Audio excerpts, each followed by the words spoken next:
Muy buenas tardes, sean todos y todas bienvenidas a Sala UPLA Virtual.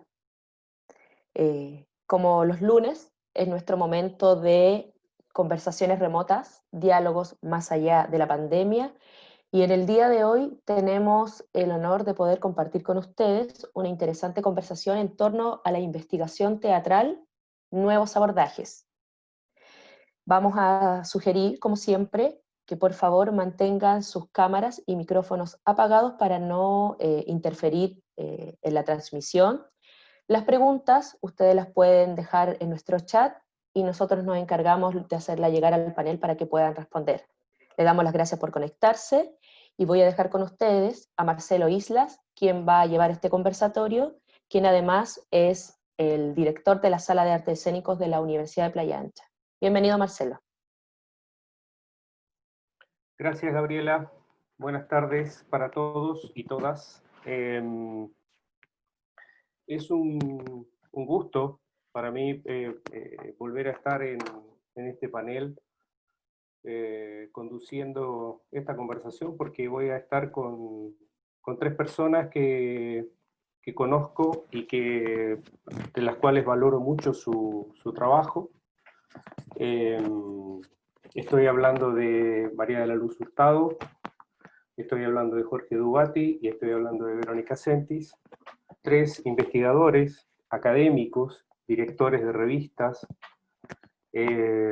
creadores de instancias de investigación. En el caso de Jorge, la Escuela del Espectador en Buenos Aires, que se ha replicado en varios países. María de la Luz Hurtado, que fue directora de la revista de teatro de la Universidad Católica. Verónica Sentis, que es la directora en este momento de la revista Artescena, de la cual también soy parte, pero ella es la que conduce la revista, la directora, así que no los veo por ahí, no sé si estarán o no estarán, pero no los veo. En todo caso, ahí están apareciendo. Ahí están apareciendo. Bueno, bienvenidos a los tres. Es un gusto tenerlos aquí en la sala en nuestra sala de arte escénico, aunque sea virtualmente, pero tenerlos aquí para poder conversar sobre la investigación, ¿sí? Y yo me permití, como les compartí ayer, me permití hacer una pequeña temática con tres preguntas, a las cuales le agregué una, que no es una pregunta sorpresa, pero sí es una pregunta que indaga aún más con el tema de la investigación, ¿sí? Las cuatro preguntas son, no sé si quieren que las vayamos desarrollando de a una, o las leo las cuatro y vamos partiendo. ¿Una? ¿De una? Perfecto. ¿De una? Ya, muy bien. Entonces, la primera. ¿Cómo se investiga el teatro en épocas de pandemia y aislamiento social?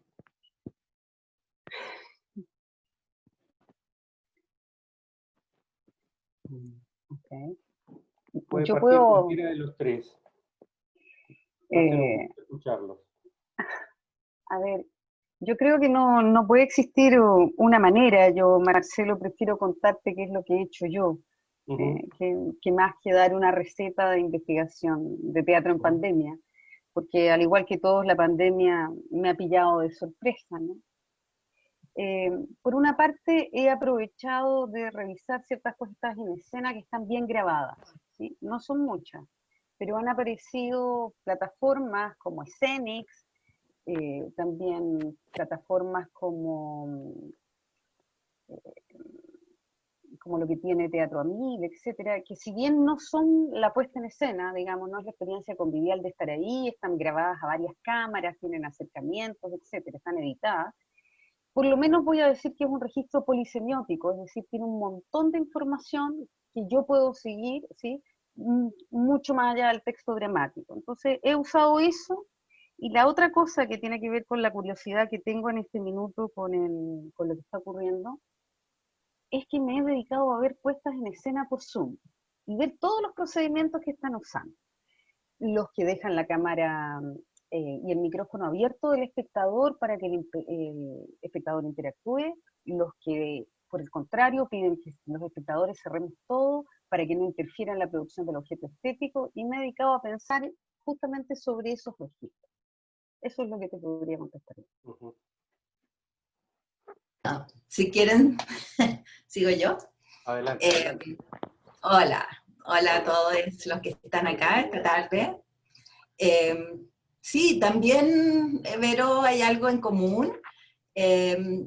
Para mí, que también dirijo un archivo de teatro y mis fuentes suelen ser visuales y audiovisuales, yo diría que este ha sido un tiempo de dulce y de agraz para todos, ¿cierto? De vivir el encierro, el desconcierto, la pérdida de tanto y de tantos. Pero dentro de esas pérdidas que nos afligen, y una de ellas, ¿no?, poder ir al convivio, como comentábamos antes, yo diría que he tenido quizás un tiempo más tranquilo, más íntimo, y creo que eso favorece también los procesos de reflexión investigativos. Y lo que he descubierto, Vero, ha sido que hay una cantidad de material tan diverso en YouTube y en Internet, que uno a veces, yo antes tenía como franjas, pero he logrado armar redes. Entonces, nada más que voy a ejemplificar. Yo diría que para mí la docencia fue un choque, hacer teleclases. Yo soy muy como amiga y abrazadora de mis estudiantes, y siempre que me habían propuesto hacer clases a distancia había dicho que no. Pero ahora, claro, hubo que hacerlo. Y por ejemplo, con estudiantes de posgrado, hemos hecho, nunca me había tocado tener asistencia completa. Todo el semestre, todos los estudiantes presentes con las lecturas hechas con mucha propositividad. Entonces yo creo que la gente ha añorado el encontrarse y el pensar juntos. Entonces yo diría que me ha aparecido el trabajo en red como una oportunidad grande con lo mismo que estamos viviendo ahora. Y, por ejemplo, con un curso de posgrado que tiene que ver con los problemas del teatro latinoamericano actual, entendiendo por latinoamericano, Jorge, el Cono Sur, así que estás incluido. Por ejemplo, dijimos ya, vamos a trabajar desde la perspectiva y el concepto de lo situado. ¿Qué es un teatro situado? Justamente un poco como lo radicante que tú planteas. ¿Y qué significa, digamos, pensar el teatro en la totalidad de su momento vivo, performático, experiencial, pero aún así lo puedes pescar a través de testimonios y de videos? O sea, de todas maneras, no necesitas la presencia con el acontecimiento. Voy a poner un ejemplo. Yo en clase siempre trabajaba, por ejemplo, con un maravilloso material de Yuya Ashkani, que se llama La rebelión de los objetos, en que se hace como un destejido de los trabajos actorales, de cómo preparan, digamos, una propuesta de la dramaturgia del actor o de la actriz. Entonces, con Ana Correa a mí siempre me había interesado su Rosa Cuchillo. Entonces ya, yo mostraba esa franja de ese video en que la Ana Correa armaba su Rosa Cuchillo. Pero con más tiempo empecé a googlear y aparecieron 4 Ana Cuchillo. Entonces, ¿cómo puede ser que 4? Apareció el creador, que está basado en una novela, ¿cierto?, que se llama Óscar Colchado. Entrevista a Óscar Colchado, que explica qué es para él su Ana Cuchillo. Me encontré con una maravilla, que era un grupo de escolares de unos 16 años, de un liceo apartado de Perú, en que ellos significan Rosa Cuchillo, con una forma muy abierta, muy experiencial, muy directa y comunicativa, y que está filmada. Por lo tanto, era un teatro filmado que ellos hacían, como para compartir, digamos, con la ciudadanía, y realmente era muy poderoso, porque ellos se preguntaban por el tema del acoso sexual, por ejemplo, a la Rosa Cuchillo, hablaban en distintos idiomas indígenas. Entonces, qué maravilla ver estos jovencitos haciendo Rosa Cuchillo. Ninguno habló de que el Yuya Ashkani lo había hecho alguna vez. No era referencia para ellos.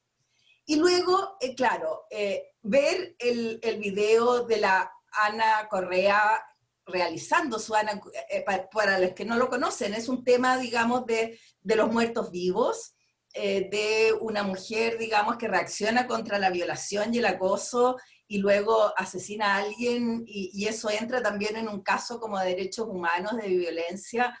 Entonces, la actriz propone eso, digamos, ese tema, en la mitología aymara, y luego lo realiza y lo piensa para realizar junto con los grupos de verdad y justicia de Perú, con todos los crímenes, digamos, con los senderos luminosos y también policiales. Entonces, ¿cómo se realizan a cuchillo? En el mercado y junto con el proceso de verdad y justicia.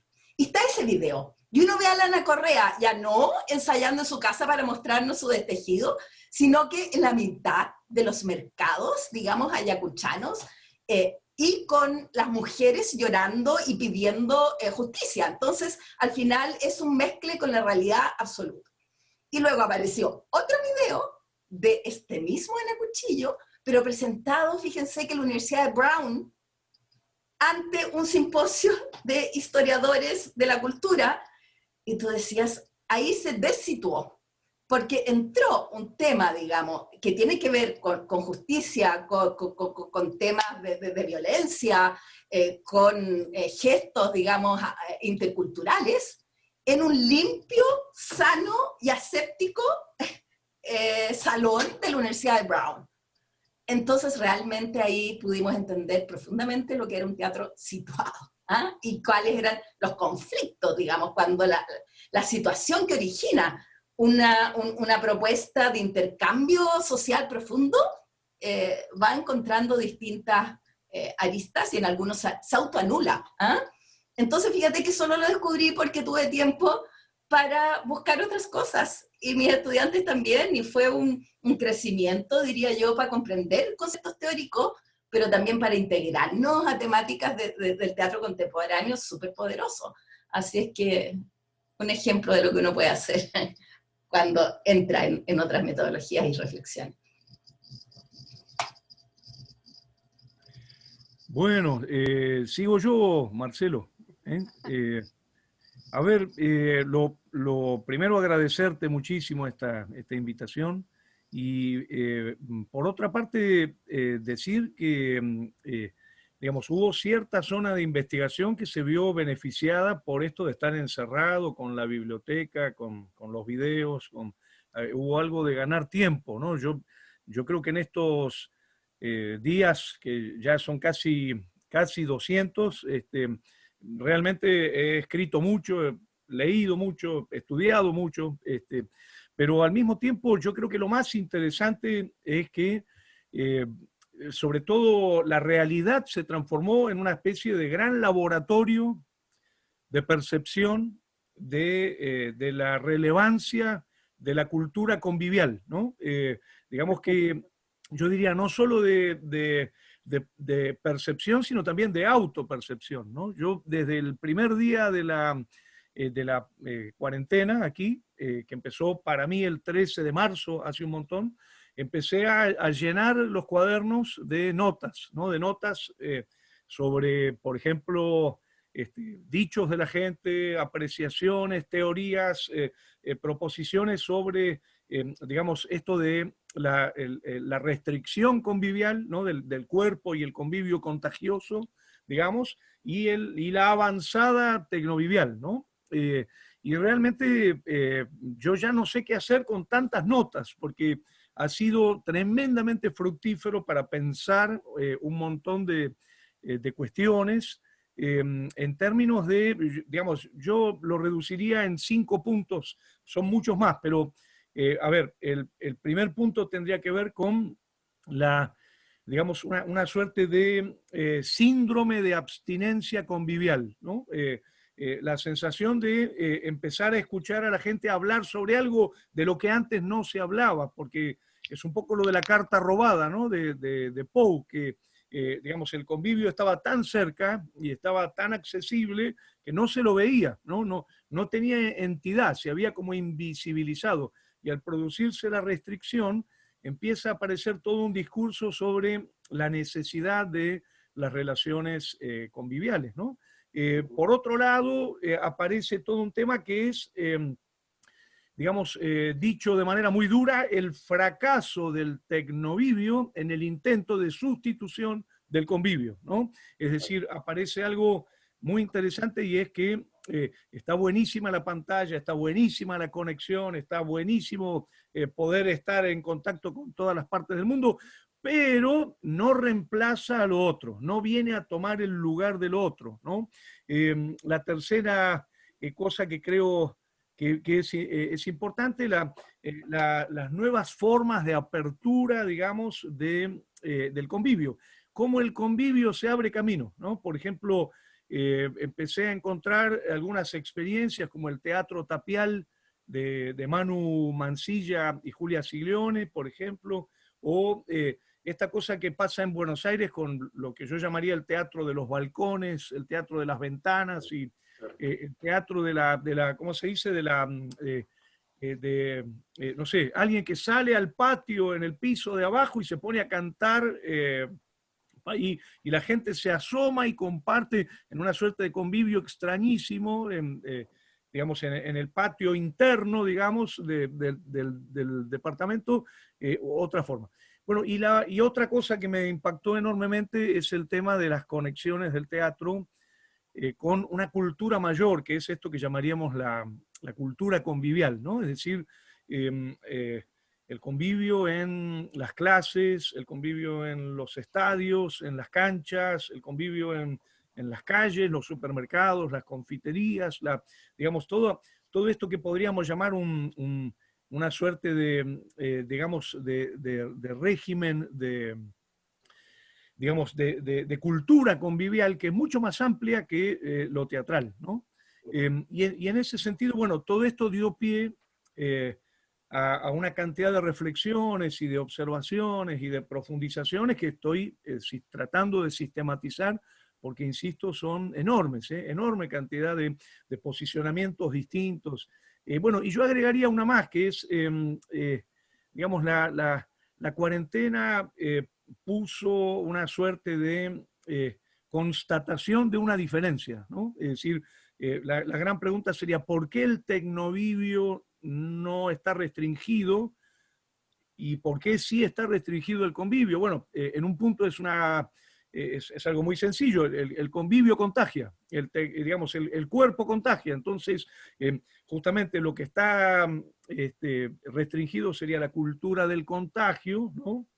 Y no así la otra cultura que no contagia. Entonces aparece ahí un elemento muy interesante que, bueno, que estoy leyendo a lo loco desde muchas disciplinas, desde el psicoanálisis, desde la medicina, bueno, desde las páginas de Antonina Artaud y de San Agustín, etcétera, claro, que es el tema de la contagiosidad, digamos, ¿no? Claro. El contagio, ¿no? Bueno, más o menos quería comentar esto, digamos, porque creo que este laboratorio instaló como campo de observación y de autoobservación la realidad toda, ¿no? Es un caso muy interesante para alguien que se dedica al teatro que realmente me está dando información sobre este fenómeno que llamaríamos la convivialidad y la tecnovivialidad, la totalidad de la realidad cotidiana en este momento. Así que creo que si bien estoy haciendo otras investigaciones más vinculadas a lo académico y a la universidad, realmente en este momento esto es realmente la investigación que me está apasionando, ¿no? Ya, qué bueno, qué bueno. Bueno, de alguna manera la segunda pregunta ya la contestaron en la primera, así que voy a pasar a la tercera. Porque lo que pasa es que la segunda pregunta era qué línea de investigación están llevando adelante en estos momentos. Entonces, de alguna forma, los tres han mencionado o han dejado entrever lo que están haciendo en estos momentos. La otra pregunta es, ¿qué investigar en estos tiempos radicantes en los cuales las micropolíticas han dejado atrás los grandes relatos?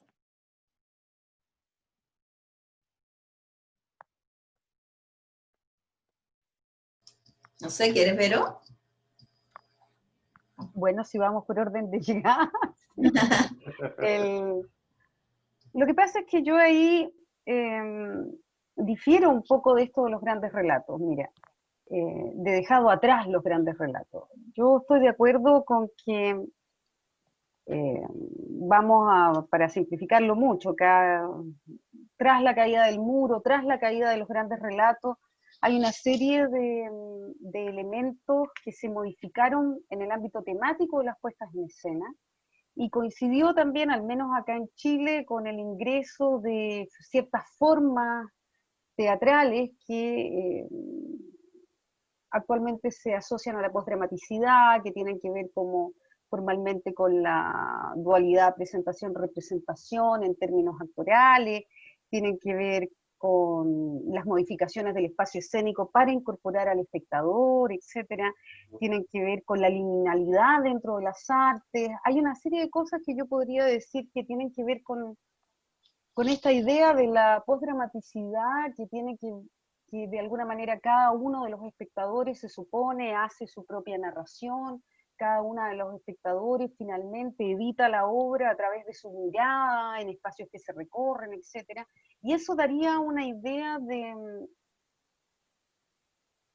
que acá, en Valparaíso, voy a decir yo, que es mi área de estudio en este momento, más allá de Chile, o que en realidad significaría Santiago en términos teatrales, que en Valparaíso uno podría pensar que te puedes encontrar algunos de estos tipos de obras como obras paisaje, obras en las cuales no existe una relación, no hay causalidad, etc.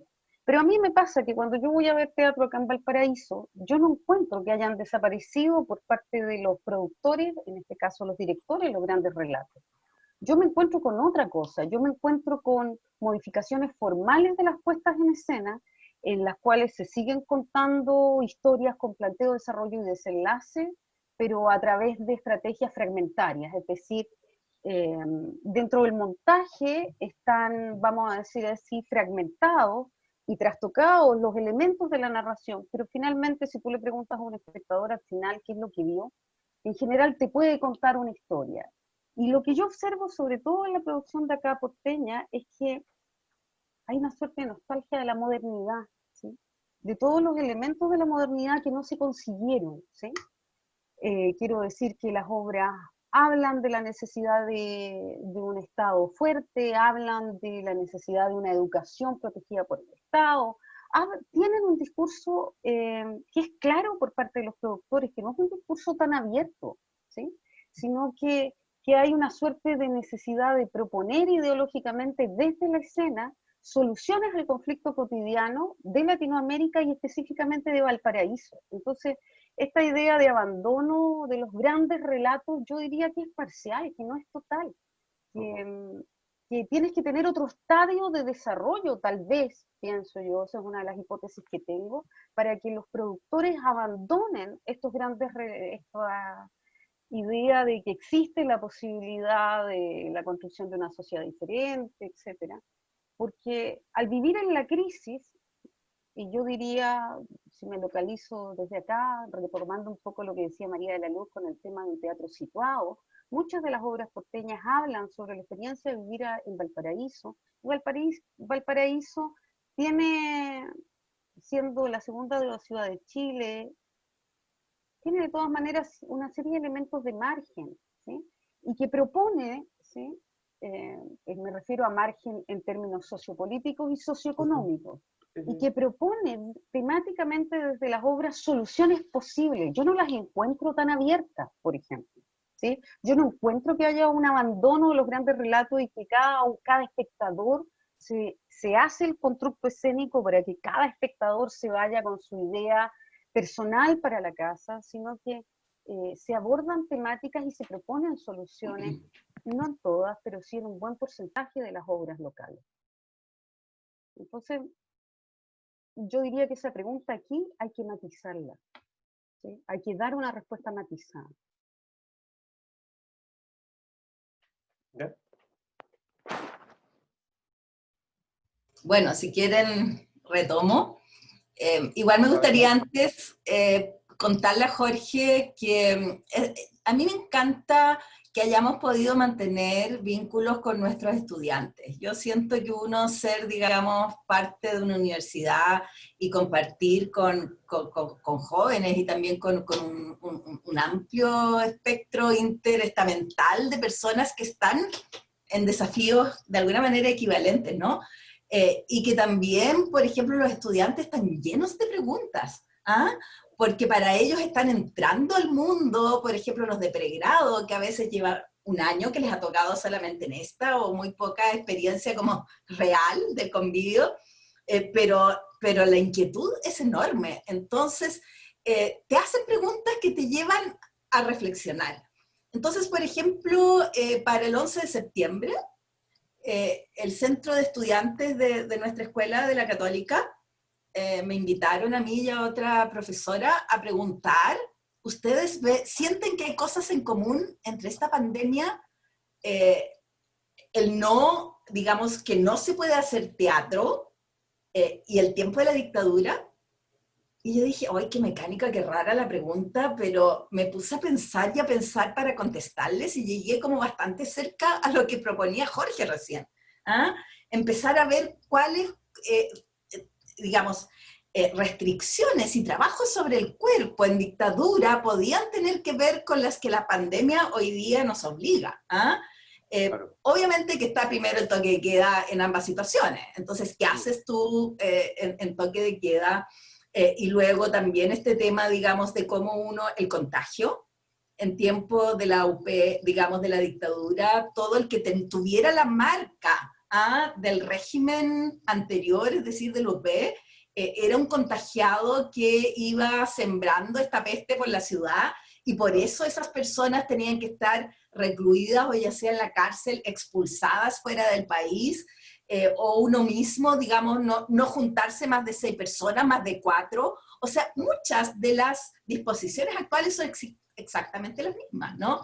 Los toques de queda, las restricciones de cantidad de personas que se pueden juntar o no, a qué horas te puedes juntar, dónde y con quién, la trazabilidad, éramos todos trazables, digamos, cuando se suponía que tú eras parte o no de un grupo que podía entenderse como subversivo, y también las atomizaciones dentro de la ciudad, absolutamente, y cómo el teatro iba rompiendo muchas veces, por ejemplo, esas murallas, y de qué manera y cómo. Entonces ahí se me unió esta conversación con los estudiantes, con el tema que yo estaba estudiando. Si tú me preguntas, Marcelo, en qué estoy trabajando, más que en microrelatos, digamos, porque no estoy tanto como la Vero, que me parece muy bien que ella esté trabajando un poco en las poéticas, ¿no? y los planteamientos dramáticos, escénicos. En mi caso, yo tuve la fortuna de haber recibido un maravilloso archivo fotográfico del teatro en dictadura, único, maravilloso, y también lo maravilloso era que era haciendo un archivo muy amplio, de 1500 y tantas imágenes. Afortunadamente no era yo la curadora. O sea, ahí es cuando uno dice que bueno que hayan sido otras personas las que generaron, y uno entra en segunda o tercera vuelta y te proponen algo que está fuera de tu propia, digamos, preconcepción. Te rompen la preconcepción. Y yo diría que lo que estoy en este tiempo es dar otra vuelta. Como dice también Jorge, uno se sigue repensando siempre. Un investigador siempre puede estar volviendo sobre quizás el mismo creador, ¿cierto? Pero el ángulo de la mirada va a ser otra, y va a tener que ver con la situación del mundo, del país, de las teorías teatrales y de uno mismo, ¿no?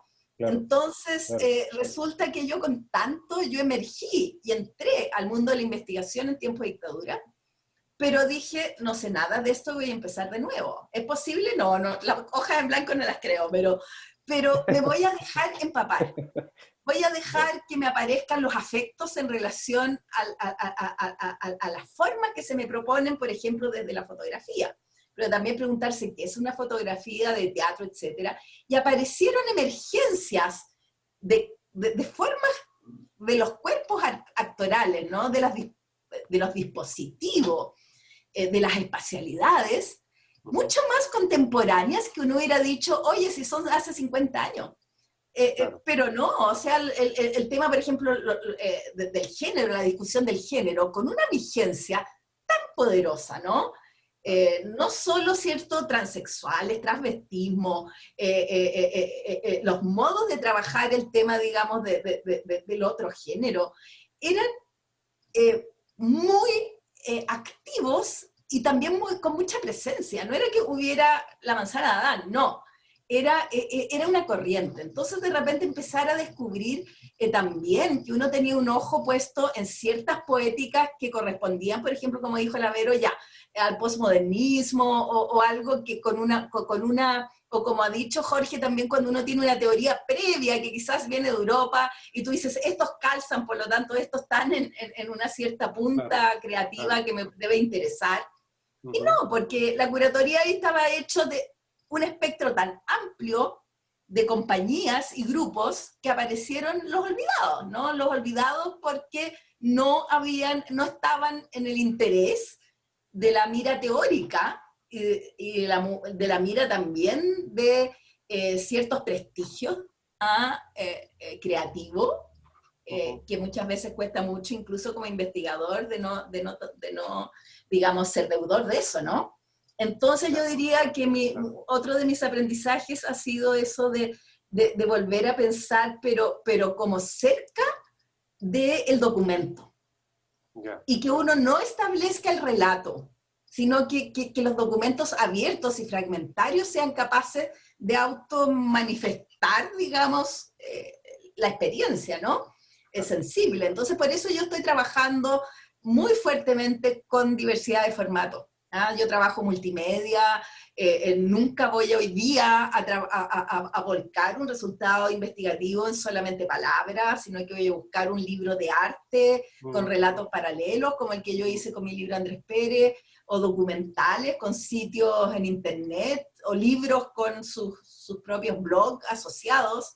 Entonces creo que eso también, hoy día la pandemia nos ha demostrado cuánto, no sé, las diversas generaciones están pendientes de la diversidad, de los circuitos de intercambio de información y reflexión y de poética, ¿no? Yo creo que es la época del archivo, por eso mismo, porque es una fuente comprimida que hay que abrir, claro, y que ella misma tiene toda su potencia.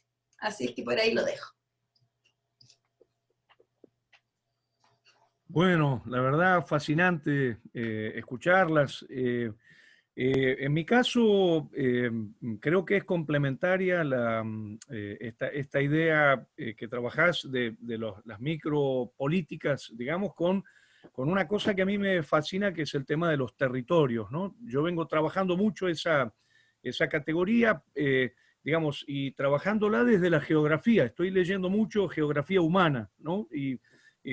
Porque creo que además el teatro no es, digamos, es la única de las artes que no se deja desterritorializar, ya sea por la reunión, digamos, en el espacio físico del convivio, o por la materialidad de los cuerpos.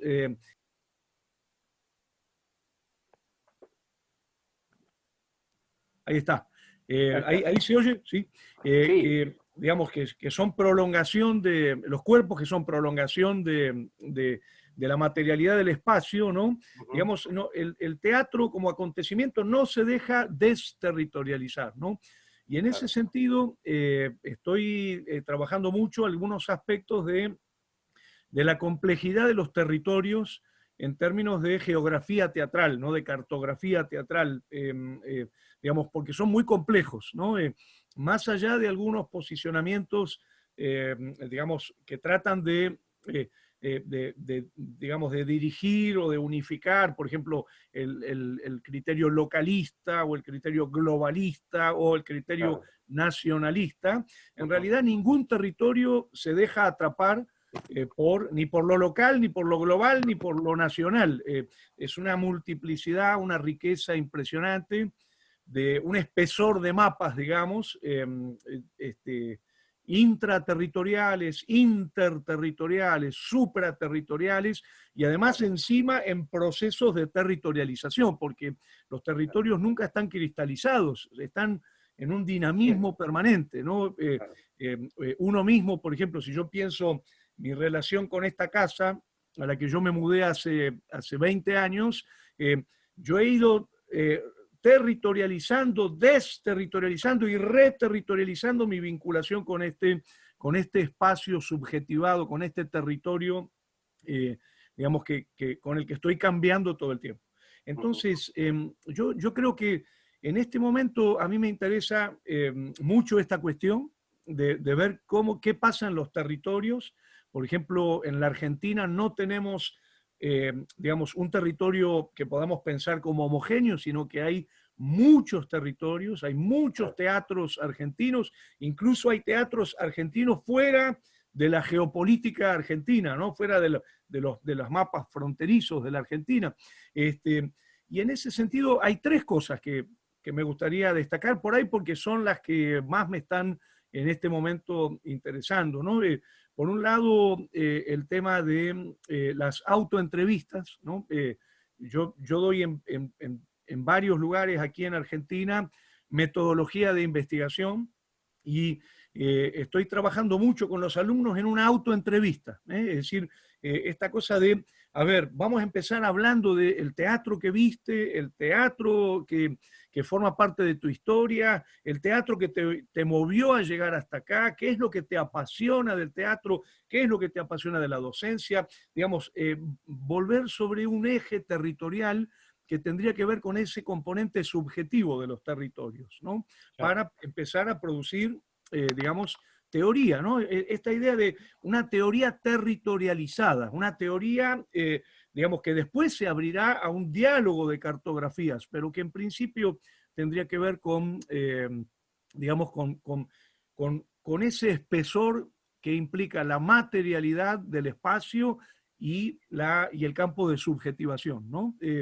Digamos, en segundo lugar, me interesa muchísimo la filosofía de la praxis, ¿no? Es decir, el artista investigador, el artista que produce conocimiento desde la praxis, para la praxis, con la praxis, sobre la praxis. O sea, me interesa muchísimo esa territorialización del conocimiento a partir del hacer, ¿no? Esta cosa de hacer, pensar el hacer el pensar, el hacer, etcétera, etcétera, ¿no? Que creo que estoy fascinado con este tema y lo estoy trabajando mucho en relación a esta idea de que producimos pensamientos cartografiados, producimos pensamientos, digamos, producciones de conocimiento territorializadas en nuestras praxis y en el teatro que llegamos a conocer o que llegamos a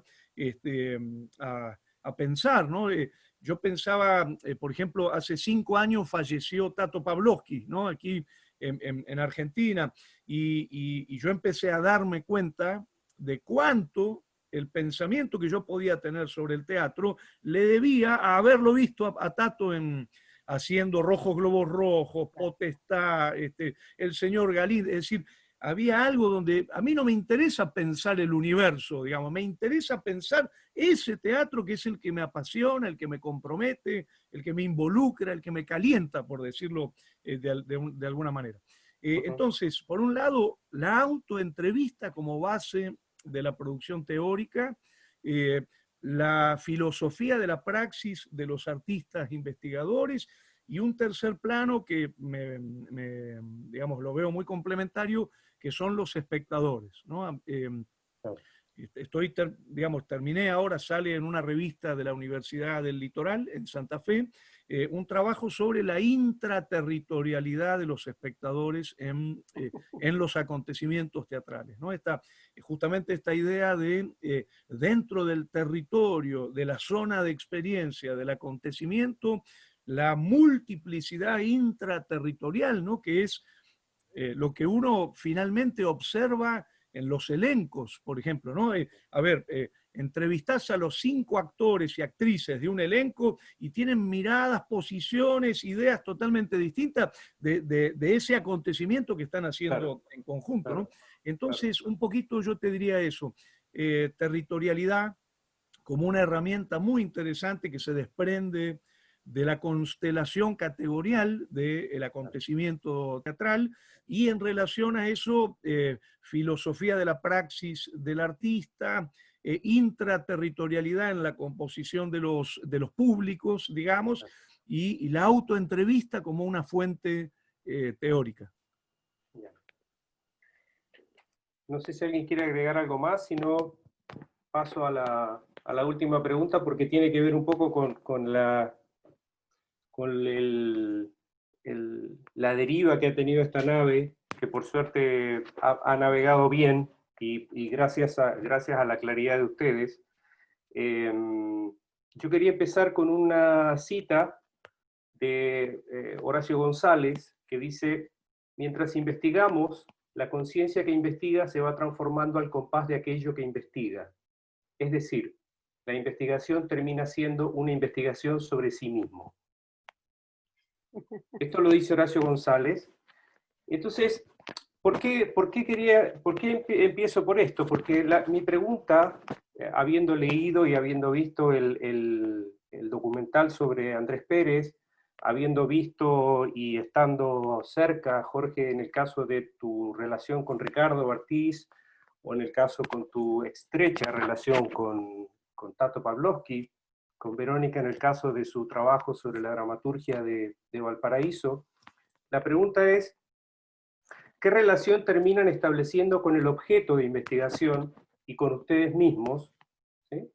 Y después de ese buceo, ¿cómo emergen a la superficie? Porque lo relaciono porque María de la Luz recién habló de emerger, como que si ella estuviera saliendo por entre medio de la foto, como si eso fuera un mar de imágenes, digamos, y por eso me tomé un poco de esa metáfora como para proponerles esta pregunta, ¿no? Ok.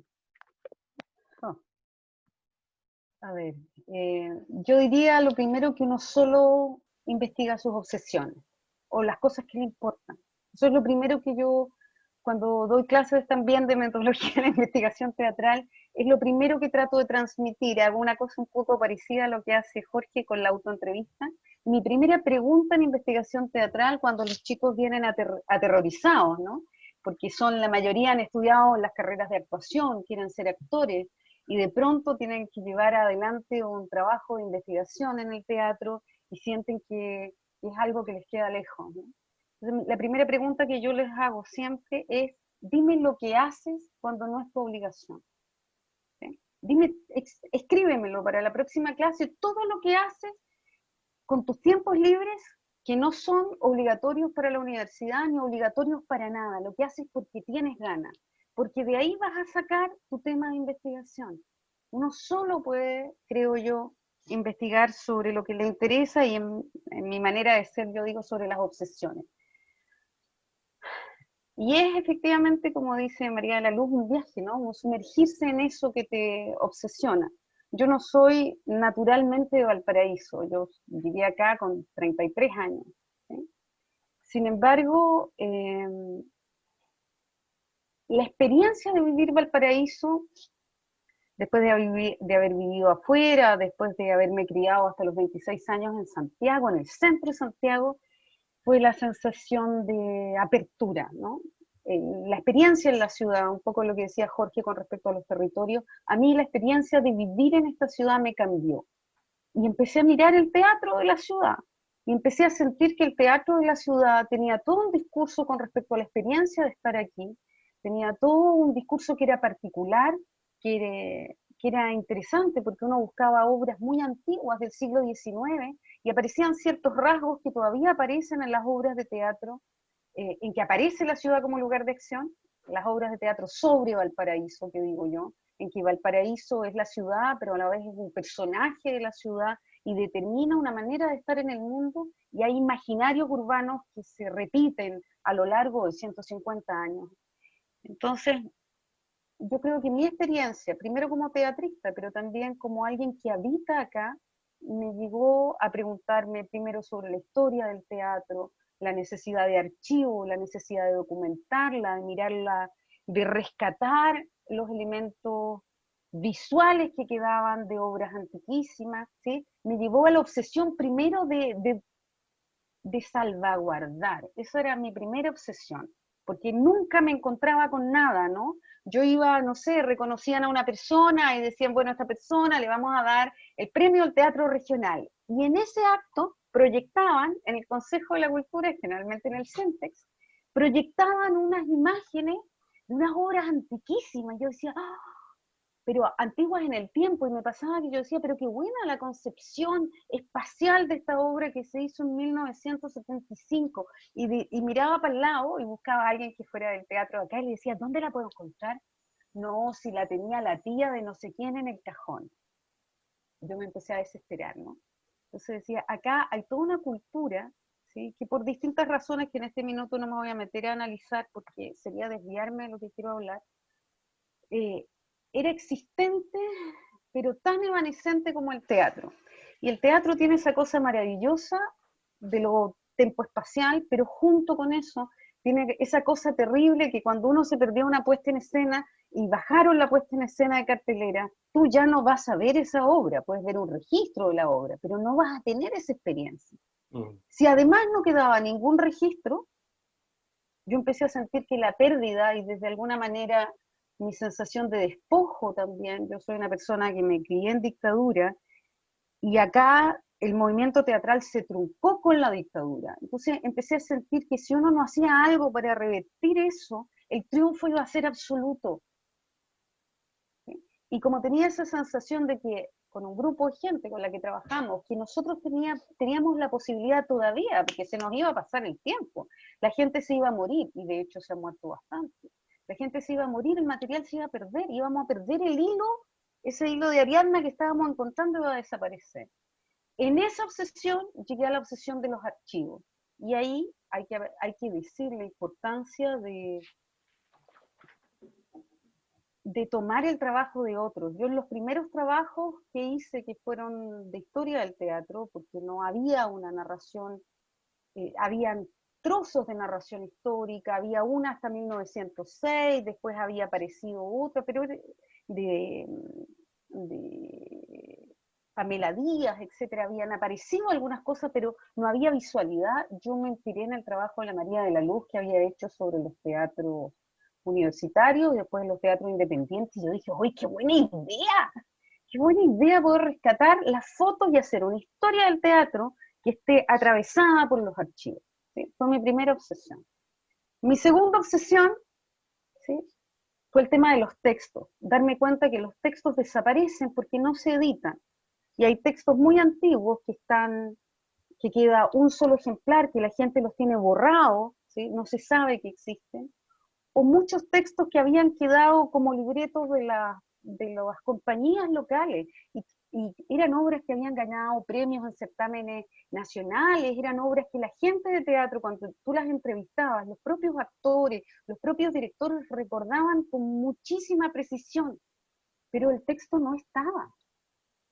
¿Sí? Entonces primero me apareció este tema del archivo y la necesidad de archivar, y de empezar a mirar, y eso fue lo que me ha pasado en el último tiempo, de empezar a mirar y ver líneas que atravesaban siglo y medio dentro de las producciones locales, y poder hablar de esas líneas, y qué tenía que ver la experiencia de vivir en Valparaíso, lo que Jorge habla de la experiencia territorial, ¿sí?, y cómo esa experiencia territorial marcaba a dramaturgos que habían muerto en 1896, con dramaturgos que están produciendo hoy día, y que Valparaíso ha cambiado, y que el Canal de Panamá produjo un cambio, me refiero en cuanto al lugar, al espacio que Valparaíso ocupaba, pero sin embargo habían cosas que no cambiaban, y esas cosas que no cambiaban determinaban ciertos rasgos en esas dramaturgias, y en esas producciones, porque todas eran dramaturgias, la mayoría, dramaturgias de puesta en escena, ¿sí? Eran textos que habían desde los años 50 en adelante, los textos eran dramaturgias de puesta en escena, es decir, los habían creado en la escena y habían quedado como subproducto de esa puesta en escena. Entonces, fue complicado para mí no sumergirme, porque me llevaba a la obsesión, ¿no? lo complicado para mí fue tratar de salir y decir, bueno, ahí hay un trabajo, ¿sí? Es un trabajo que está, las líneas que yo observo en estas dramaturgias de 150 años están propuestas, o al menos ahí voy en este minuto, están publicadas, las dramaturgias están rescatadas, la propuesta teórica más o menos está al respecto, que tiene que ver con el imaginario urbano, con Valparaíso como una ciudad que igual es un puerto, que igual es una ciudad que geográficamente tiene esta experiencia de un plan delgadísimo y de los cerros encima, ¿sí? Esta idea de anfiteatro, una ciudad que está abierta al mundo, ya está, dice. Y apareció ahí el punto de lo que hablaba al comienzo, que era, esto me dio espacio finalmente para decir, hay más o menos una línea histórica, discutible, pero existe. Hoy día le agregaría otras cosas, trataría de levantar recepción, que en ese minuto no estuvo dentro de mis parámetros. Hoy por hoy, si tuviera que hacer esa historia del teatro de nuevo, incorporaría muchos más parámetros de recepción. Trataría de incorporarlo, porque si no parece la emisión de unos artistas, ¿no? No una relación de interacción. Y entonces llegué a la puesta en escena actual. Y llegué a la puesta en escena justamente para ver qué hacen los creadores de Valparaíso, qué están haciendo. Existen poéticas bastante claras, diferentes dentro de algunos creadores, pero existen también ciertos elementos en común. Eso es lo que estoy mirando ahora, pero siempre te queda como esta sensación de algo que vas traspasando, ¿no? No es un cerrar el archivo, sino que es un devenir, ¿no? Te van apareciendo como preguntas nuevas que se te mezclan con lo que te aparecen además por las investigaciones anteriores. No es que uno se levante y diga, bueno, ahora voy a empezar tal cosa. Estás haciendo la otra investigación y ya estás pensando, te están apareciendo preguntas, ¿sí? Que uno las va escribiendo al estilo obsesivo, ¿no? Siempre con una libretita al lado, uno las va escribiendo, las va documentando, porque todavía no le puede meter cabeza, ¿no? Pero la cabeza ya, una parte de tu cabeza ya está en tus próximas preguntas. Entonces, yo no diría que uno finalmente sale a flote, sino que mi experiencia es que uno pasa de un agua a otra agua, se va llevando un poco por lo que vas encontrando, y por lo que te pasa con lo que vas encontrando, y con lo que te dicen las personas que entrevistas, que tienen también, ¿sí?, un montón de cosas que decir, ¿sí?, de la importancia de escuchar a los otros al respecto y de incorporar sus relatos dentro de lo que estás haciendo, ¿sí? Eso sería.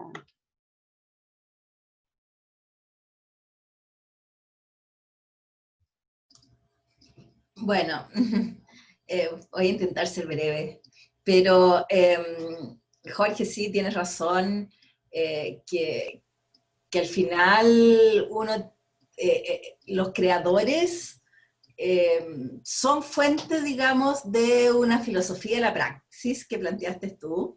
Tienen un saber, ese saber del teatro lo tienen cuando están arriba de la escena y es casi una antenita, digamos, natural que ellos tienen para desenvolverse allí, y el teatro sabe, pero también son los que tienen una fuente, digamos, experiencial y reflexiva y teórica, que yo creo que es imposible de generar solamente desde, digamos, el lugar del convivio del espectador, como podemos ser muchos de los teóricos, ¿no? Entonces, yo cuando empecé mi primer trabajo dentro del área del teatro fue con la entrevista. Y lo llamé en ese tiempo, el año 77, modos de hacer y pensar el teatro en Chile actual. Y me doy cuenta ahora, por todo lo que dice Jorge, que ahí estaban como todas las claves, ¿no? El Chile actual tenía una cosa de una geografía y una historicidad, digamos, muy fuerte de lo situacional, y las entrevistas eran con creadores por modos de cómo hacen y piensan, como un gran tejido, ¿no? Y que ellos iban desenvolviendo, eran colectivos teatrales, por lo tanto se trabajaba con todo el colectivo y ellos mismos iban generando sinergias entre ellos y se iba produciendo una animación, digamos, del pensamiento como nuevo, de alguna manera, y eso, claro, se editaba, se publicaba y se echaba a circular para que a su vez fuera una semilla para otro grupo, y se produjera un intercambio en épocas en que había una restricción absoluta de los encuentros y las discusiones. Entonces, tenía que ver también con lo que nosotros decíamos en Dictadura, que era muy curioso, de hacer memoria, pero era hacer memoria del presente, pero sabíamos que el presente estaba tan obturado, cerrado, que uno tenía la conciencia que eso lo tenías que documentar en el aquí y el ahora para el otro tiempo, pero también para la semilla fructiferante. Yo diría, contestándole a Marcelo, que pienso que sí, uno trabaja también para uno, como dice la Vero. Yo antes tenía como los planes que tú dices, o sea, como que me veía qué falta en la gran cartografía del teatro, y iba avanzando con propuestas, digamos, de ir avanzando en esa cartografía, y mi subjetividad estaba un poco ausente, yo creo. Y más bien yo cumplía dentro de un deber ser de un territorio, y yo era auxiliar a eso. Hasta que de repente, justamente cuando hice mi doctorado y también cuando cambió el concepto, y ahí recojo lo que dice Marcelo de la micropolítica, y uno ya no estaba en la gran batalla, aparece el sujeto. Y cuando aparece el sujeto, aparece uno mismo. Y cuando Jorge plantea súper claramente, todavía voy a leer ese texto, Jorge, no lo dejo atrás con los estudiantes, que el teatro político es el teatro de construcción de subjetividades, ¿no? Y también la intersubjetividad, como un modo necesario de crecimiento de un colectivo que se sabe conectándose a diferentes niveles, digamos, de la propia experiencia social y humana. Entonces la intersubjetividad yo la he vivido muy fuertemente en las entrevistas. Me he dedicado ahora último fuertemente, digamos, empecé entrevistando, pasó un tiempo que me puse mucho más como metódica en ese método y también con un cierto estructuralismo, o mi base sociológica me aparecía, y yo estaba ausente. Entonces de repente cuando dije voy a hablar desde el yo, cuando escribo, mis estudiantes no pueden creerlo, y cuando yo les corrige, oye, y cuando hablan en tercera persona, pero ¿quién dice? Atrévete a usar tu tú y a ponerte y a plantearte y a explicitar también ante el lector o tu audiencia, ¿quién eres tú? Porque yo hablo desde mi ser mujer, de mi cierta época, de mi trayectoria, de cantidad de posicionamientos que yo tengo que aclarar frente al espectador. No me puedo borrar en desde dónde estoy pensando y por qué, y con quién. Entonces yo diría que lo de la intersubjetividad a través de la entrevista con los creadores me ha sido muy fuerte. Cuando se muere Andrés Pérez, para mí es un golpe, porque me doy cuenta de que tenía 50 años, era mi amigo, y a los 50 años puede que ya no me hable. O Enrique Lin, que muere a los 62, y tú dices, pero ¿cómo? Entonces, saber que eso de lo efímero también está en la vida de cada creador. Y justamente en este tiempo de pandemia, en que los adultos mayores han sido uno de las poblaciones de riesgo, me he dedicado a entrevistar a artistas de sobre 80 años y hasta 90 y algo, que han logrado trabajar con este sistema, porque a muchos les costó mucho, digamos, la tecnología, pero me sumé a un proyecto de la UDP de recuperar el tiempo de la UP, Cultura y Arte durante la UP, y justo entonces me puse antes de mi trabajo en Dictadura que hice con Brandmeier, 4 años antes. Entonces eso, ¿cómo es deudora de la época UP?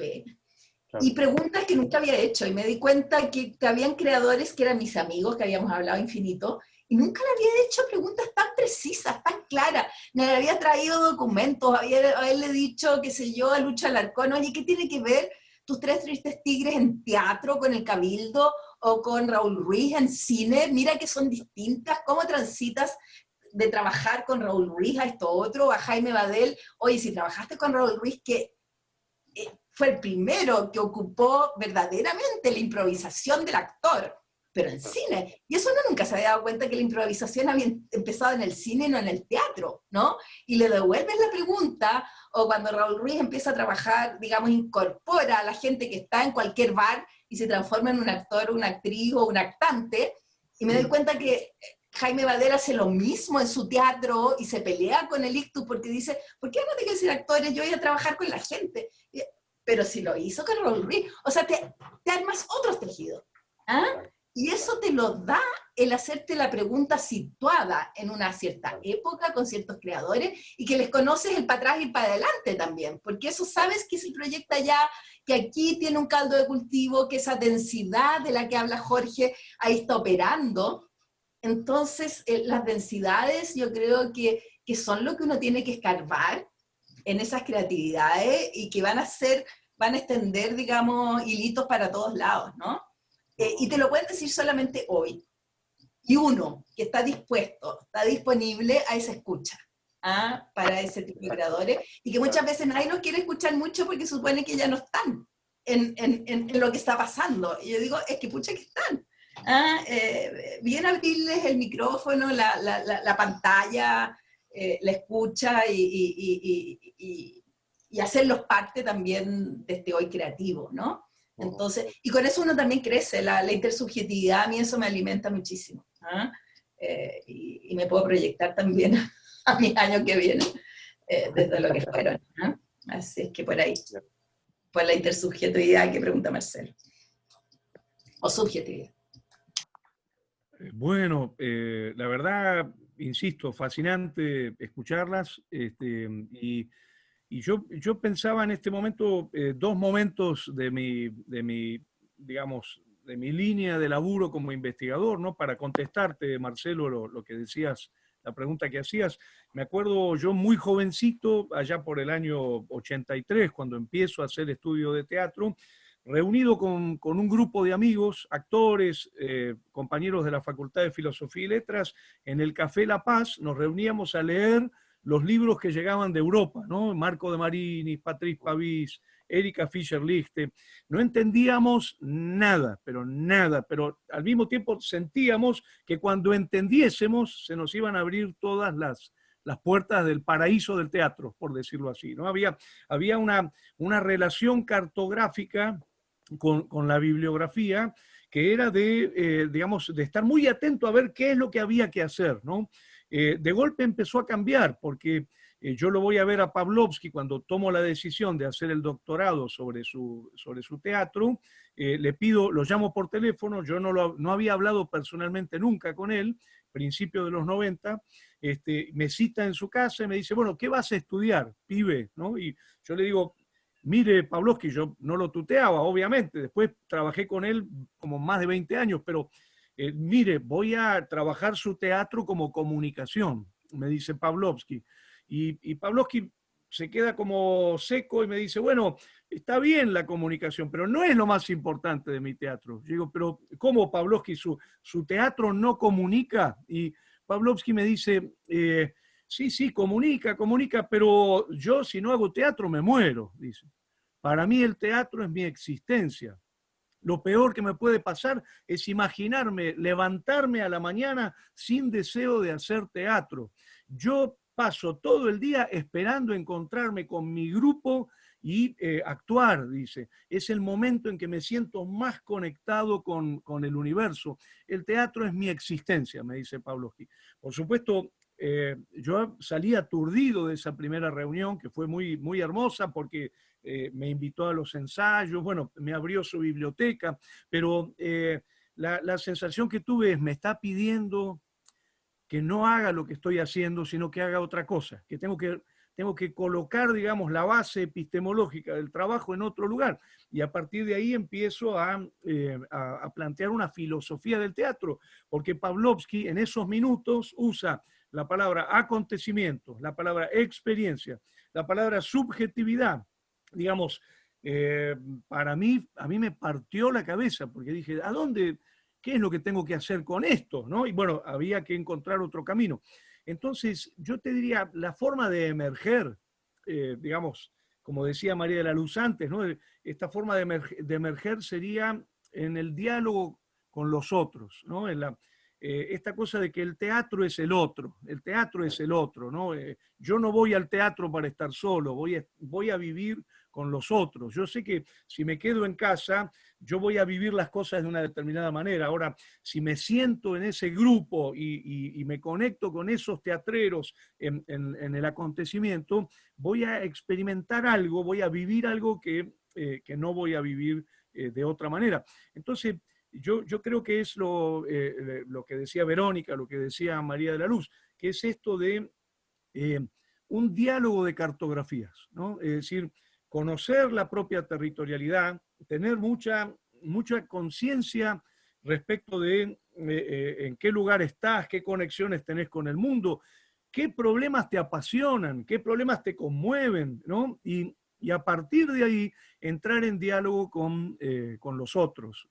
Yo pienso que antes leíamos, suponete, a Europa, fundamentalmente Europa, ¿no? Ahora leemos Latinoamérica, leemos Japón, leemos África, leemos Asia, digamos, leemos todo lo que cae en nuestras manos, pero establecemos un diálogo, es como que no nos marca la agenda, no sé si me explico, la agenda la tenés vos en tu territorio y estableces diálogos con otros, digamos, con otros pensamientos cartografiados, ¿no?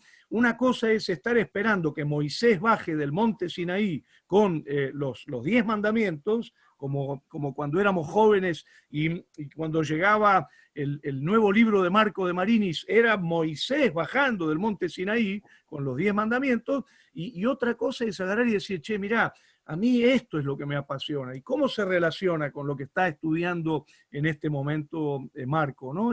Que por supuesto lo leemos con muchísimo interés, y no solo lo leemos, lo traducimos, lo publicamos. Digo, es un cambio en el diálogo de cartografías, ¿no? Yo creo en ese sentido que hay un cambio en nuestra forma de relacionarnos con el pensamiento teatral y sobre todo también con lo que llamaríamos una teatrología destotalizada, ¿no? Es decir, no estamos esperando ya ningún gurú, no hay más gurú, digamos, no hay lengua común, lo que hay es diálogo de cartografías, ¿no? Y creo que eso es lo más maravilloso también que veo en mi país, que veo en la Argentina, ¿no?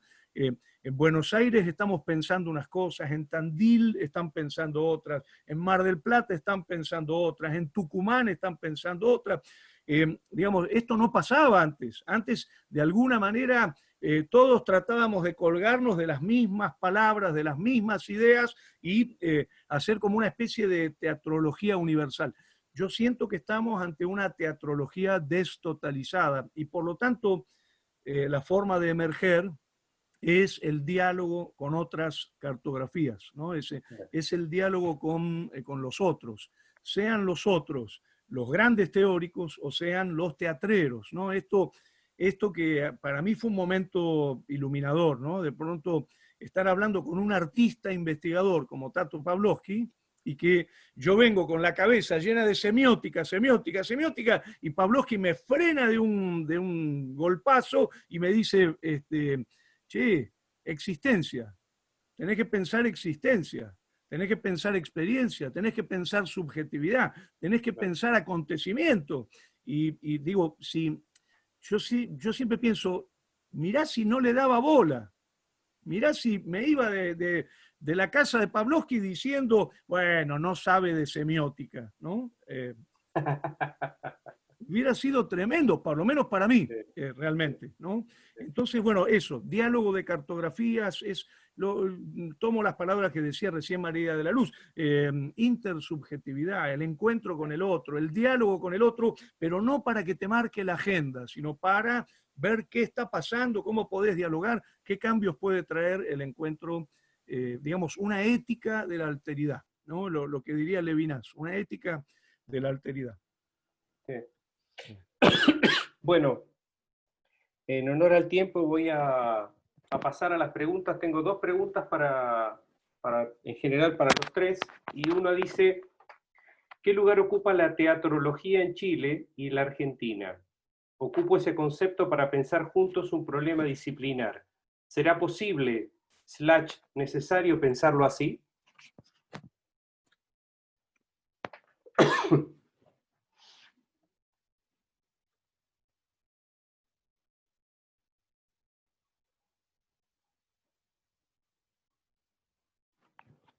¿Les reitero la pregunta?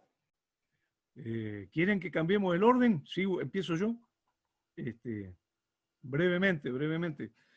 yo creo que estamos, por lo menos en la Argentina, en un momento, digamos, inédito en cuanto a la producción teatrológica. Realmente, en los últimos 30 años ha habido un cambio muy fuerte en la producción teatrológica en el país. Insisto en esta imagen, ¿no? Una teatrología destotalizada, o sea, estamos pensando cosas distintas y realmente todos tenemos revistas, todos tenemos publicaciones, todos tenemos seminarios, ha crecido mucho la universidad, ¿no? Con las maestrías, los posgrados.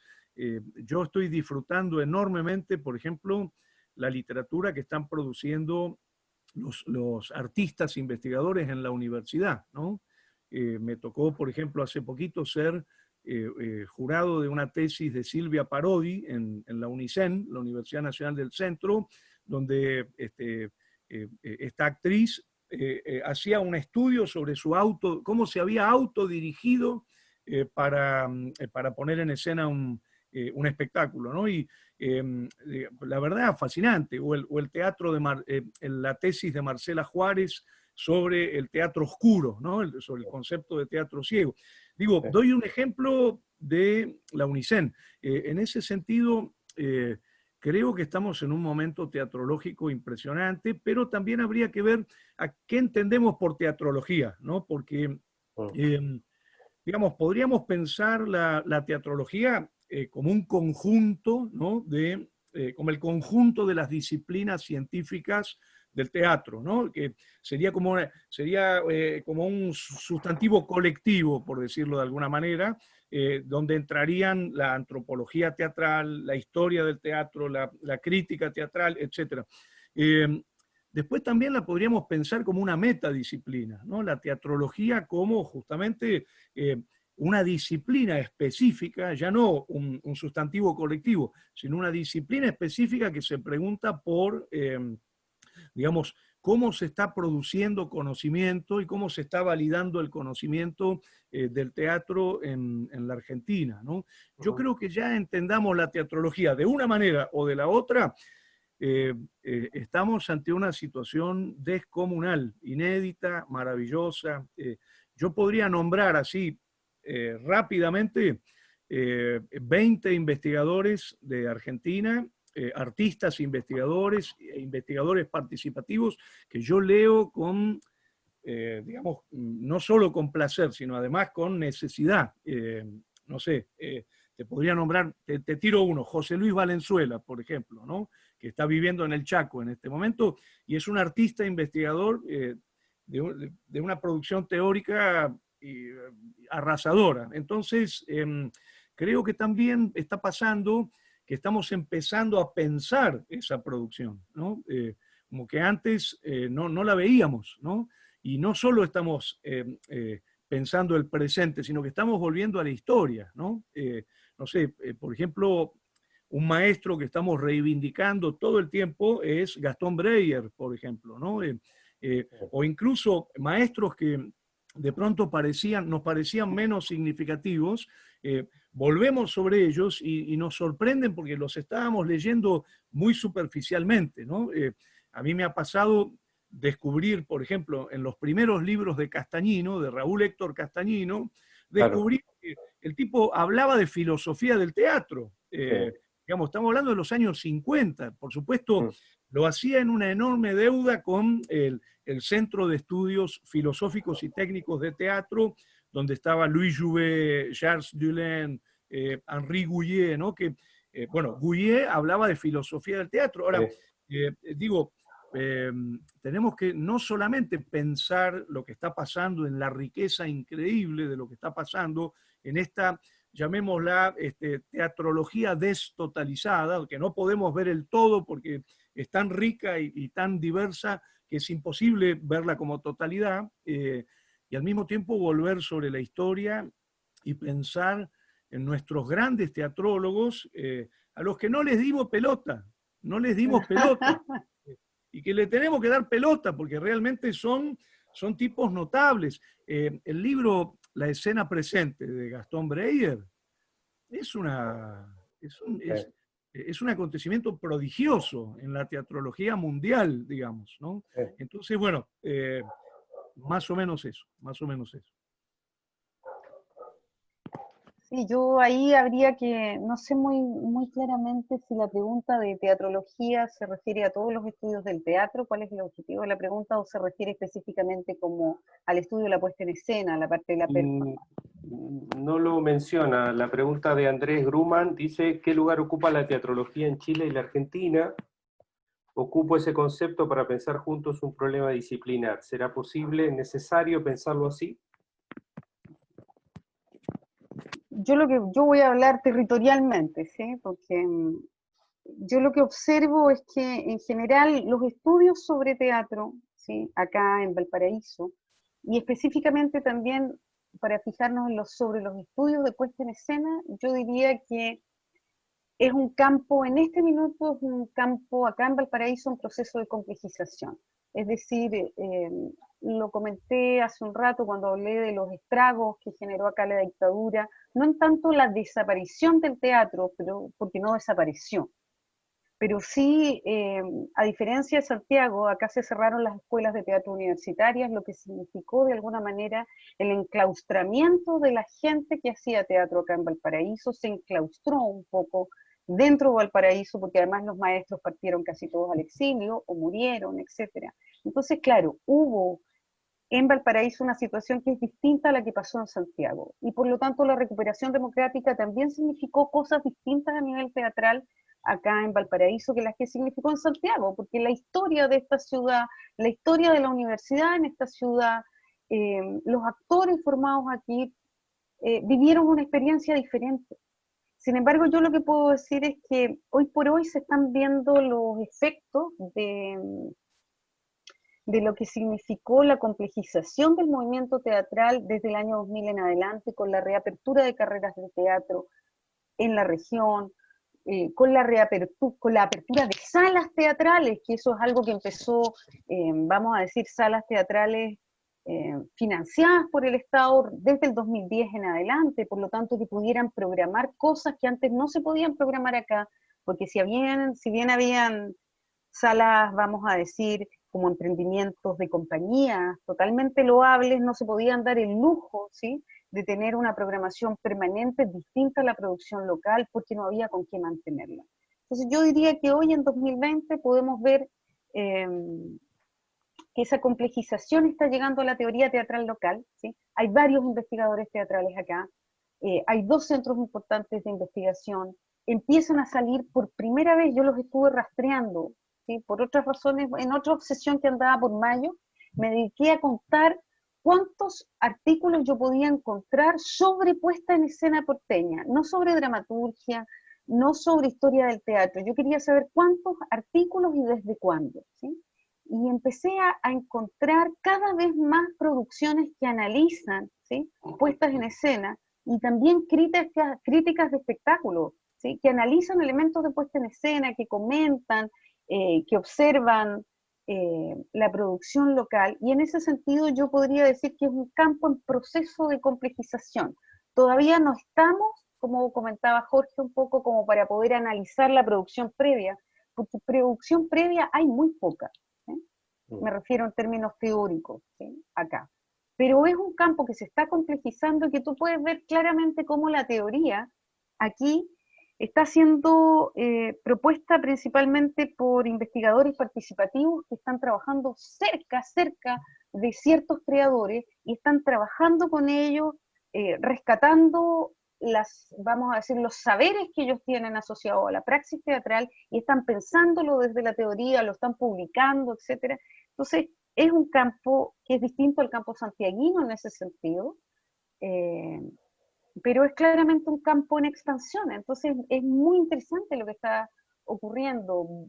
15 años atrás había poca gente que se dedicara a eso y a mirar los objetos propuestos, vamos a decir, las obras producidas acá en Valparaíso como, vamos a decir así, como dignos de estudio, ¿no? Había una cosa un poco como secundaria, y eso hoy por hoy yo no lo observo así. Hay un montón de investigadores que están en eso, ¿sí? Y ha habido una reconfiguración. En ese sentido, a mí me parece que el estudio de la teatrología, entendida como la puesta en escena, si es que es esa la idea, Andrés, está claramente en expansión acá. Y me parece interesantísimo, que da cuenta, y que es normal, que da cuenta de un proceso de complejización de la trama teatral local muy interesante.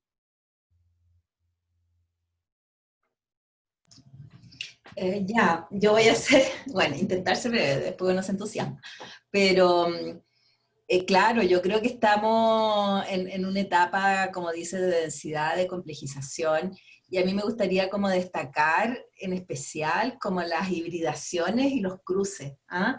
Porque pienso que hubo un momento en que se planteaba como bastante dicotómicamente por acá el investigador y por acá el teatrista. Entonces, claro, eso era muy antipático porque estaba cada uno como en sus cajas cerradas, ¿no? Y yo diría que los intersticios y los cruces son tan fluidos que la teatrología justamente ya no se puede ni siquiera enunciar en qué consiste porque tiene múltiples expresiones. ¿Ah? Y en esos cruces a mí me interesa mucho, por ejemplo, como tú acabas de decir, Verónica, el investigador que alguna vez fue investigador, que trabaja en un campo creativo, pero produce conjuntamente. Entonces, es un copartícipe de la producción creativa. ¿Ah? No es que esté como observador desde dentro, que lo dejen como antes, qué sé yo, asistir a los ensayos o estar en todo el proceso. Hoy día que se valora tanto también el proceso como el momento constructivo que hay que comprender. Entonces, no es ser parte del proceso constructivo, ¿no? Que yo con Andrés, por ejemplo, estuvimos parte de los procesos constructivos de la Muestra Nacional de Dramaturgia 2014, que fue fascinante. Pero hoy día se está trabajando conjuntamente y creando también materiales artísticos investigativos, que ellos mismos son materiales híbridos, que tú podrías ir al teatro.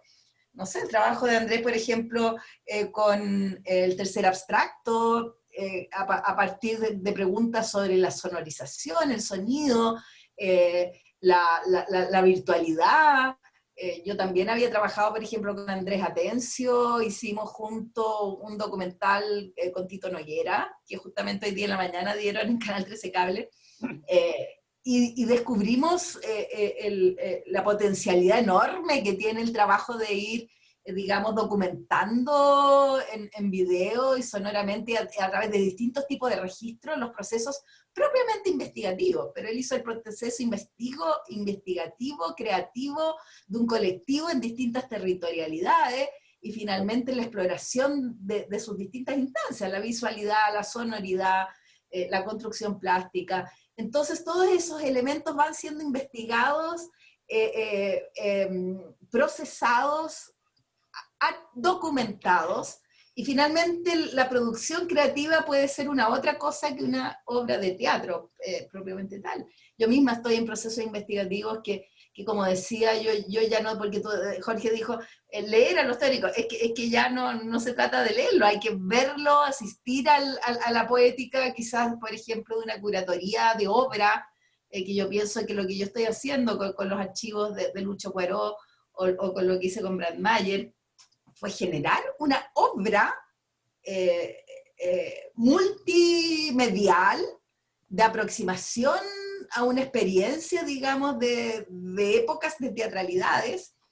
Entonces ya el mismo archivo vivo, vivificado, ya no es una fuente, es un algo que tú compartes con el espectador y lo haces parte de una producción investigativa artística que está situada, digamos,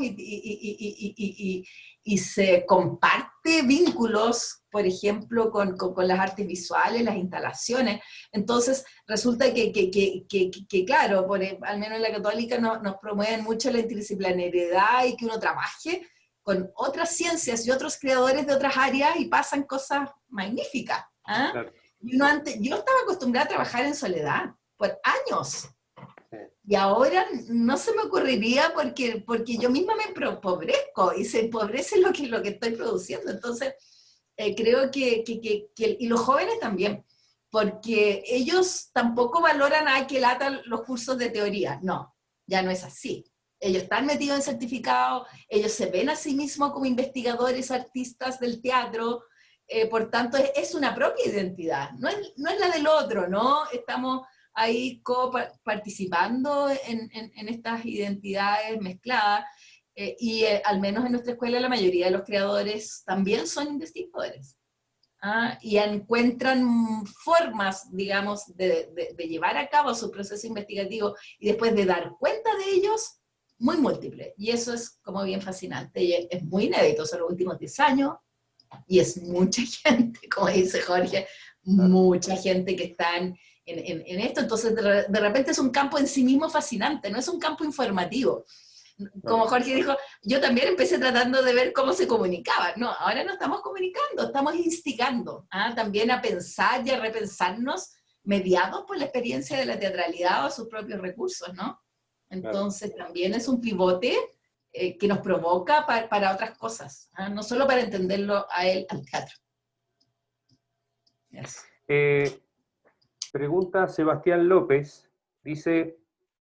Para Verónica, en el contexto actual de teleteatro y respecto a su investigación acerca del teatro en Valparaíso, pregunta, ¿siguen apareciendo esas mismas poéticas que mencionabas?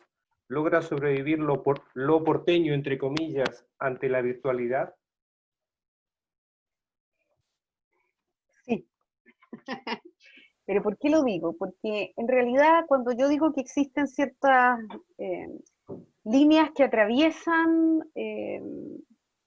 temáticamente las producciones de Valparaíso, son temáticas, eso es lo primero, y están asociadas al imaginario urbano de lo que vamos a decir que es la ciudad imaginada por este conjunto de creadores a lo largo del tiempo. Y esa ciudad imaginada no desaparece a través de la plataforma Zoom.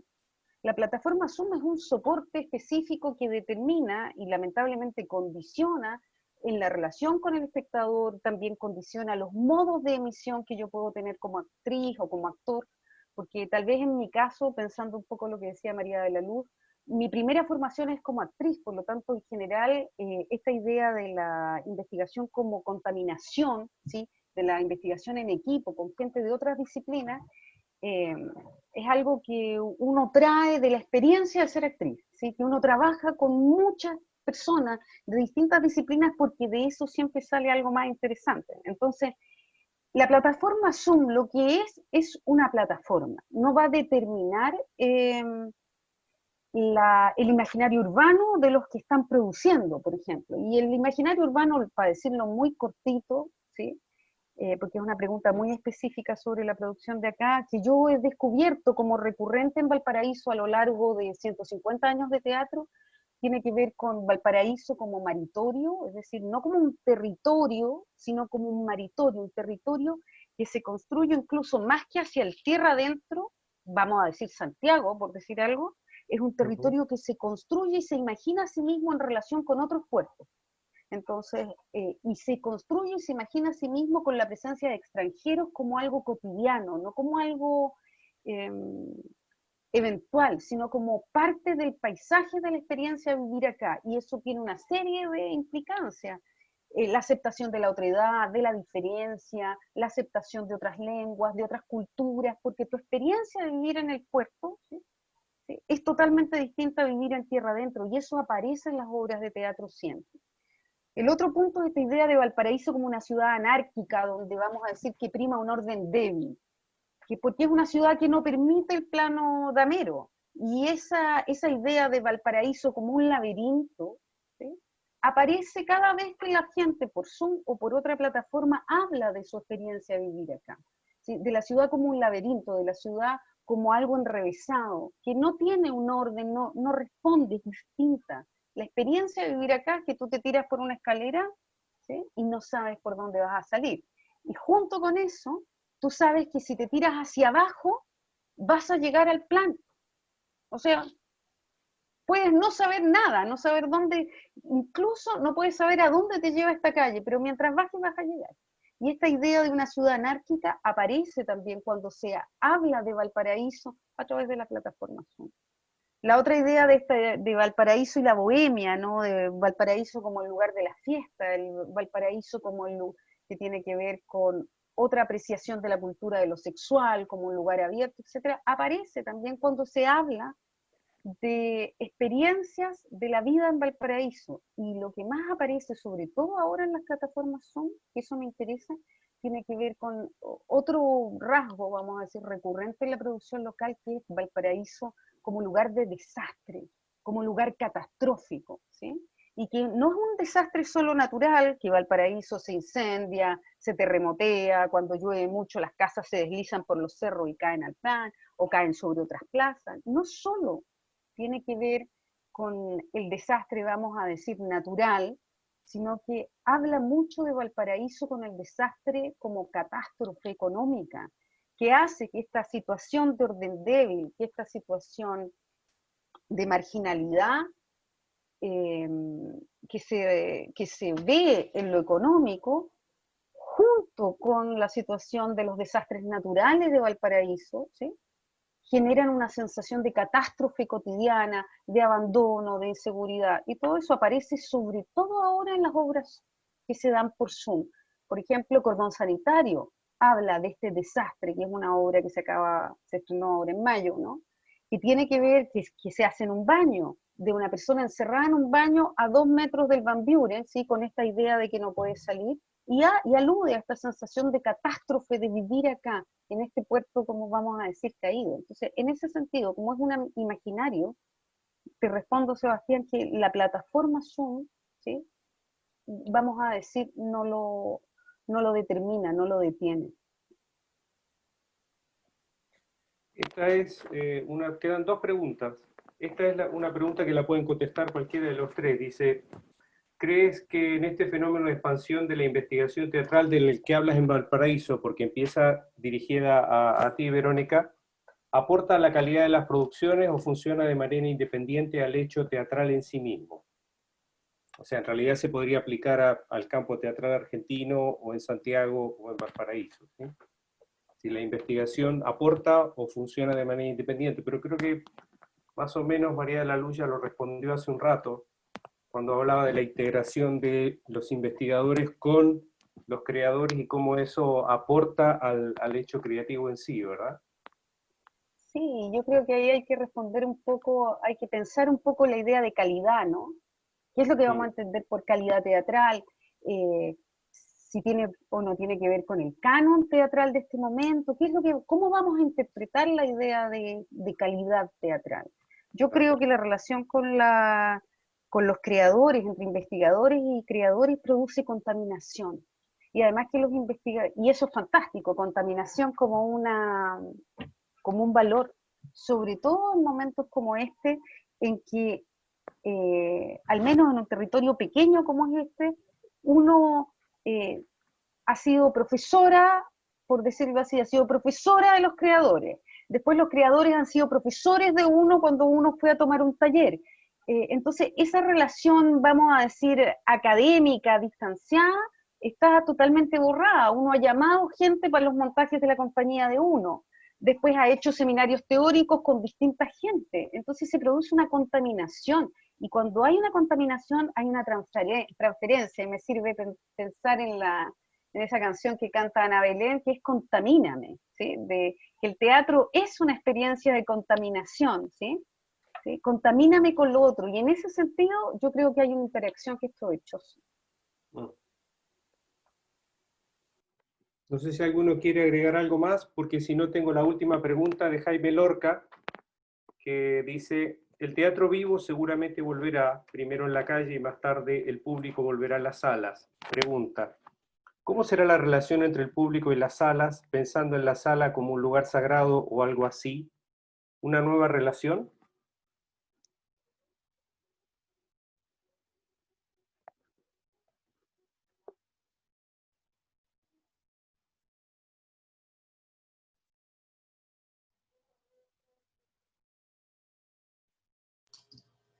A ver, a mí me gustaría reflexionar que yo creo que yo al menos he trabajado mucho con mis estudiantes y hemos revalorizado el teatro en espacios abiertos y situados en la ciudad, como una manera de impugnar, hacer ver, digamos, y reconstruir los lazos que tenemos con nuestras propias territorialidades, con su memoria, y también con subvertir el orden. Yo creo que las ciudades nuestras son muy disciplinadas. Ahora último, digamos, por procesos políticos, algo de eso se ha modificado, pero yo siento que la necesidad, digamos, de que la teatralidad irrumpa en el espacio urbano, y en este muy diverso, y que por lo tanto también hacer explosionar el que las salas teatrales muchas veces están situadas en un ámbito geográfico muy reducido, y no se expande a las múltiples, digamos, gigantescas unidades, digamos, poblacionales de las ciudades. Al menos en Santiago, me imagino que en Buenos Aires lo mismo, la mega ciudad. Yo diría que de alguna manera la pandemia nos ha permitido pensar lo gigantesca y densificada y diversa que es esta propia ciudad. También las desigualdades, las carencias, y tú empiezas todo el rato a que te llenan de cifras, ¿no? Entonces te das cuenta que vive 1.100.000 personas, ponte tú en Puente Alto. Te dices, ¿cómo? 1.100.000, y en el bosque no sé cuánto, y ahí no hay ningún teatro y nunca llega, a lo más en los colegios. Entonces, como incluso ahora último me estoy hablando con un joven, un arquitecto de Concepción, que está planteando su tesis de arquitecto, de cómo las ciudades tendrían que incluir en su diseño de espacios urbanos la posibilidad de las teatralidades, por ejemplo. Y yo creo que todos los teatristas debiéramos insistir en que las políticas urbanas tendrían que también considerar el derecho a la teatralidad y al anfiteatro en todas partes, no solamente en la comuna de Santiago. Entonces, a mí se me hace como que miro ahora la sala como un reducto que de repente también es una muestra, de alguna manera, que genera de nuevo ciertas desigualdades. O que me gustaría que se dinamizara de otra manera, que entrara otra gente, que entrara aire fresco, ¿no? Entonces... y creo que también no me gustaría sentir lo que sentí al principio. Hablé, no sé si me viste, Jaime, de las equivalencias entre estar en pandemia y estar en dictadura. Y yo recuerdo vívidamente haber estado en la sala más pequeña, yo creo que de todo Santiago de esa época, creo que era la Sala Moneda, como para 80 espectadores, chiquitita, encerradita, viendo Hechos Consumados de Juan Rodrigán, que era una obra muy cruda para mostrarla el año 80-81. Y tú te sentías en la ratonera, porque si llegaban las fuerzas de seguridad, estábamos todos ahí en una complicidad muy clara, digamos, política, y estábamos unos a otros, no sé, como concentrando nuestra propia peligrosidad para la vista, digamos, de la fuerza, digamos, de la fuerza, ¿cómo se llama?, de la policía política, ¿no? Entonces, yo siento que eso no me gustaría estar en una sala de teatro y pensar ¿qué me pasará al lado? No sé cómo decía Jorge, la vacuna, pero he visto esto de que les contaba antes, salas en Europa, que cada banco está a 2 bancos vacíos de otros, y con paneles plásticos de esto que de repente uno encuentra en las tiendas y todo eso, por los 2 lados tuyo, encajonado, mirando al frente, como si lo único que hubiera que hacer en el teatro es mirar al frente, ¿ah? Y no mirar al lado, sentir al otro. Entonces yo creo que va a haber que tener un proceso de reacomodo muy complejo, y que los propios teatristas van a tener que imaginar modos de romper estos enclaves, porque si uno lo imagina como esos enclaves es terrorífico. Entonces tendría que no sé cómo, digamos, eso, hacerse fluir de otras maneras, y hacer, digamos, que el convivio siga siendo un placer y un lugar de complicidad súper positiva, y que también las ganas de estar ahí nos hagan pensar qué significa, digamos, esta espada de Damocles que hemos vivido estos 9 meses, que nos han llevado a pensar mucho en el cuidado propio y del otro, ¿ah? Entonces, eso. Adelante, Jorge. Muy breve, muy breve. Quería decir que, por supuesto, concuerdo totalmente, pero también quiero decir que me pasa algo en relación al paisaje de Buenos Aires, digamos, a la intensidad de Buenos Aires en relación con las salas. En uno de los últimos censos que se hicieron, Buenos Aires tiene en total, digamos, unos 550 espacios donde se hace teatro, ¿no? La mayoría salas independientes o centros culturales, algunos habilitados, otros no habilitados. Y hay también una mística de las salas, ¿no? Yo, en mi caso, hago programación en el Centro Cultural de la Cooperación con un equipo. Tenemos 3 salas ahí, la sala Solidaridad, la sala González Tuñón y la sala Pugliese, ¿no? Y yo, por ejemplo, hago la escuela de espectadores de los lunes en la sala Solidaridad.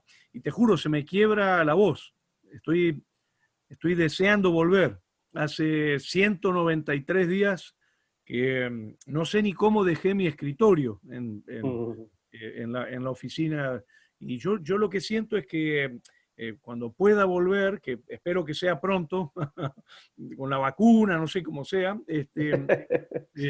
digamos, yo creo que me voy a pasar llorando un día entero, porque son espacios, territorios de subjetivación muy potentes, donde no solamente está la historia de uno, sino también está la memoria de un montón de cosas que han pasado en esos espacios, y al mismo tiempo el desafío ahora, el otro día estuvimos viendo con el equipo todo lo que va a haber que hacer para abrir la sala, ¿no? Es decir, cómo va a haber que disponer el alcohol, los dispositivos de higienización, los baños, la cantidad de gente que va a tener que estar controlando que la gente no haga esto, no haga lo otro, etc.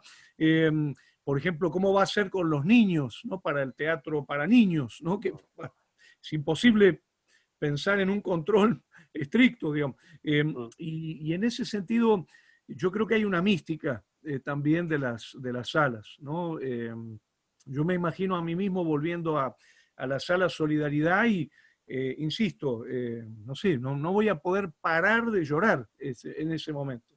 Y por otro lado, digamos, esta cosa de, digamos, de estar de alguna manera acostumbrado a un paisaje, ¿no? A ver, cuando yo hago un programa de radio y atravieso la ciudad de Buenos Aires los martes a la noche para ir a Radio Nacional, y es el único momento que estoy autorizado para salir por la ciudad, digamos, a hacer el programa. Y es impresionante ver la calle Corrientes con todos los teatros cerrados, pasar por, no sé, el Abasto y ver todas las salas cerradas. Digamos, Buenos Aires no parece Buenos Aires, parece la luna, ¿no? Entonces hay algo, creo yo, que ha cargado de una mística esos territorios y que ansiamos volver con muchas ganas, con mucha emoción, ¿no? Bueno, a mí solo me queda agradecerles este hermoso momento que nos han hecho pasar, porque fue un placer conversar con ustedes. Me quedaron muchas preguntas que surgieron en este recorrido que hicimos, y quería terminar agradeciéndoles nuevamente y además dejándoles una inquietud que tengo hace mucho tiempo, que es que los investigadores también son creadores, ¿sí?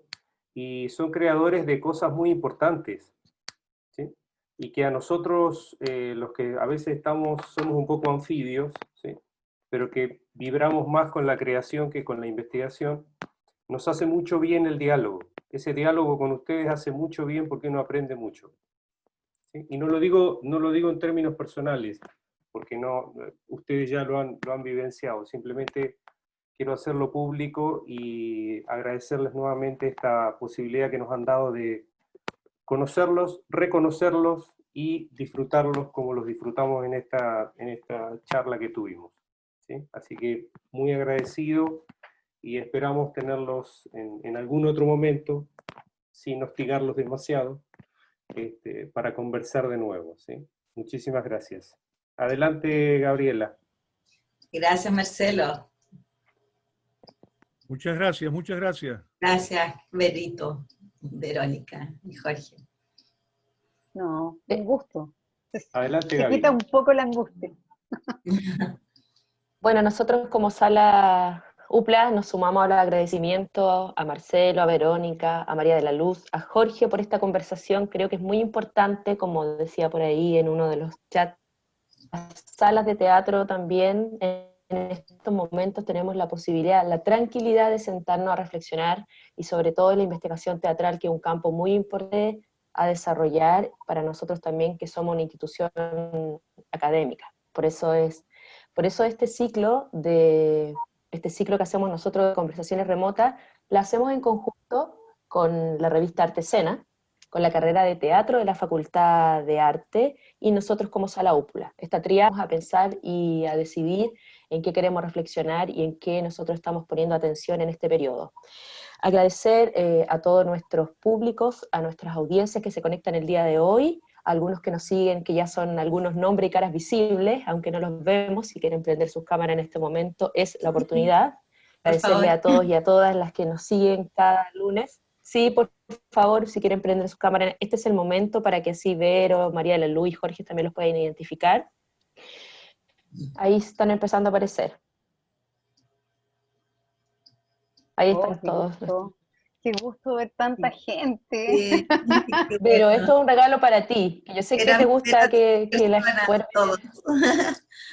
Oh, qué bueno. Ahí tienen la posibilidad de darse como una vuelta y ver y poder saludar. ¡Hola, Pupo! Bueno, contarles también. Perdón. Salúdense, por favor. Por favor, les doy un minutito, salúdense. Ay, qué gusto. Por ahí está la Jenny, el Franco, el Víctor Zúñiga, veo por acá, Darío, al decano Alberto Madrid, ¿cómo está? Buenas noches. Andrés Hernández, Jaime Lorca, que nos sigue también. Bueno, tal es que Sala UPLA, ¿cierto? Como se está también reinventando y también siguiendo las nuevas tendencias, ¿cierto? Y las nuevas prácticas en este tiempo de pandemia, hemos realizado una serie de actividades en conjunto con nuestros artistas regionales, y queremos invitarlos a todos y a todas a que este día viernes 2 de octubre se sumen a una apertura de proceso que tenemos de un proyecto que se llama Obra de Danza, El Afuera que Imagino, que está a cargo del espacio ANE, que dirige el canal Danilo Llanos. Ellos nos van a contar sobre su proceso de creación, en tanto danza, en confinamiento, desde sus casas, cuerpos separados, tras una pantalla. Y en este caso va a estar mediado por la bailarina Claudia Vicuña, que nos va a acompañar y va a guiar este proceso. Esto usted lo puede ver por nuestro canal de YouTube, Sala UPLA, y también se va a generar un conversatorio en el cual usted puede poner su pregunta y nosotros vamos a poder contestar. Contarles también que nos pueden visitar en www.salateatroupla.cl y saber toda nuestra tremenda cartelera virtual, así apoyar nuestra actividad como sala y también apoyar a nuestros artistas regionales. ¿Algo que decir, Vero, María de la Luz, Jorge, para cerrar, despedirse a quien ven ahora? Muchas gracias. Agradecer muchísimo esta posibilidad, este diálogo de cartografías maravilloso. Muchísimas gracias por la invitación y bueno, y por la posibilidad también de escuchar a María de la Luz, a Verónica, un placer enorme. Y yo también, como veo que hay muchos porteños, decirles que yo soy porteña de alma, tengo una casa de hace casi 20 años allá y no he podido ir desde el 12 de marzo. Así que lo que tú dices de la añoranza de la sala, yo la tengo añoranza de cada rincón de Valparaíso, que es también mío. Claro. Así que claro. Cuando podamos regresar ahí estaré, pero danzando de felicidad por las calles de Valpo. Fantástico, y ahí nos pasa a visitar a la sala y ahí podemos seguir conversando otro rato más de investigación. Es una buena idea también. Si algún día vamos a volver a vernos las caras en estas 4 paredes. Bueno, me comienzo a despedir, dándole las gracias nuevamente a todos y a todas. Bueno, contarles también que esto no sería posible sin el apoyo de la Dirección General de Vinculación con el Medio, que también nos presta sus plataformas. Esto es un trabajo mancomunado entre varios ámbitos de la universidad en el cual estamos tratando de, como institución, ¿cierto?, poder sacar adelante este tipo de proyectos y también seguir fortaleciendo el teatro y la reflexión en la región, como dije hace un rato, también pensando y entendiendo cuál es nuestro lugar dentro de esta cadena de producción, ¿cierto?, de teatro y también simbólica. Así que nada, buenas noches, muchas gracias, nos seguiremos viendo. Pueden irse a sus casas, que ya están en sus casas, pero bueno, a sus pies, a sus cocinas, muy tranquilamente. Buenas noches. Muchas gracias a todos. Gracias, Gabriela. Gracias.